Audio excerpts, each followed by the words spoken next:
বুধবার ২৬শে আগস্ট পবিত্র নবী দিবস। রাজ্যের পাশাপাশি আসানসোল, দুর্গাপুর, রানীগঞ্জ সহ গোটা শিল্পাঞ্চল জুড়ে ভক্তি ও আনন্দের সাথে এই দিনটি পালন করা হয়। নবী মোহাম্মদ শাহের জন্মবার্ষিকীর পবিত্র দিন উপলক্ষে রানীগঞ্জে ভক্তি ও আনন্দের সাথে ঈদে মিলাদুন নবী উদযাপিত হয়। রানীগঞ্জের তারবাংলা, গির্জাপাড়া এবং নবীনগর সহ শহরের বিভিন্ন এলাকায় একটি বিশাল শোভাযাত্রা বের করা হয়। হাজার হাজার মুসলিম সম্প্রদায়ের মানুষ তাদের নবীর প্রতি ভালোবাসা ও বিশ্বাস প্রকাশ করে এই শোভাযাত্রায় অংশগ্রহণ করেন। প্রশাসনিক নির্দেশিকা অনুসরণ করে শোভাযাত্রাটি নির্ধারিত পথ ধরে পীর বাবার মাজারে পৌঁছায়। এদিন মুসলমান সম্প্রদায়ের মানুষ দেশ ও বিশ্বের শান্তি ও সম্প্রীতির জন্য প্রার্থনা করেন। এদিন রাস্তার ধারে স্টল বানিয়ে সকলের মধ্যে শরবত, জল, খেজুর এবং মিষ্টি বিতরণ করা হয়। নির্বিঘ্ন ও নিরাপত্তা বজায় রাখতে রানীগঞ্জের পুলিশ বাহিনী সতর্ক ছিল। এতোয়ারি মোড় এবং মাজার শরীফের মতো সংবেদনশীল স্থানগুলিতে কঠোর নিরাপত্তা ব্যবস্থা নেওয়া হয়েছিল। শান্তিপূর্ণ পরিবেশে অনুষ্ঠানটির আয়োজন করার জন্য স্থানীয় বাসিন্দারা পুলিশ প্রশাসনের অত্যন্ত প্রশংসা করেন।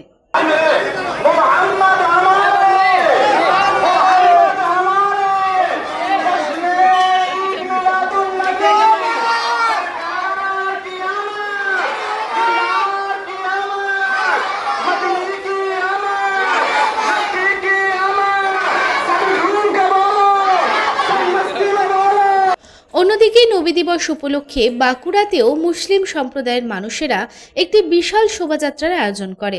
বাঁকুড়ার কেঠরডাঙ্গা মসজিদ চত্বর থেকে শোভাযাত্রা শুরু হয়। স্টেশন মোড়, নতুনগঞ্জ, চকবাজার এবং মাচানতলা সহ বাঁকুড়া শহরের বেশ কয়েকটি গুরুত্বপূর্ণ এলাকা ঘুরে কেঠরডাঙ্গা মসজিদে এসে শেষ হয়। এদিন শোভাযাত্রায় আইন শৃঙ্খলা বজায় রাখতে প্রশাসন অত্যন্ত তৎপর ছিল। প্রশাসনের সহায়তায় পুরো অনুষ্ঠানটি শান্তিপূর্ণভাবে সম্পন্ন হয়।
चले यहाँ पर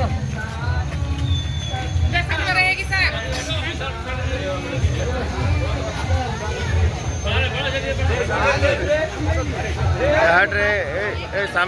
ब्यूरो रिपोर्ट, पब्लिक टाइम्स।